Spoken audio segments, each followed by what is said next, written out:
Այսօր տավարի մսով հարիսա ենք պատրաստելու։ Շատ համով է։ Ես կեսնել քեզ, արի գնանք իրար հետ պատրաստենք, հաստատ դուրդ կգա։ Ախր շատ համով է։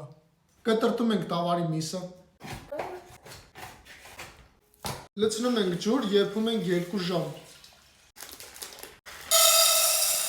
Սպիտակ ձավարը լվանում ենք, դնում ենք եփի 1 ժամ։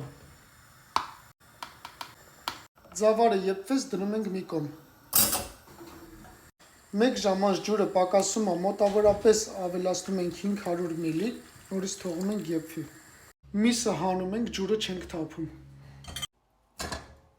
Միսը մանր կտրտում ենք։ Ձավարը լցնում ենք մսի ջրի մեջ, ավելացնում ենք տավարի միսը, ավելացնում ենք աղ, սև աղացած պղպեղ, եփում ենք մարմանդ կրակի վրա 1 ժամ 5-ից 10 րոպեն մեկ լավ խառնում ենք։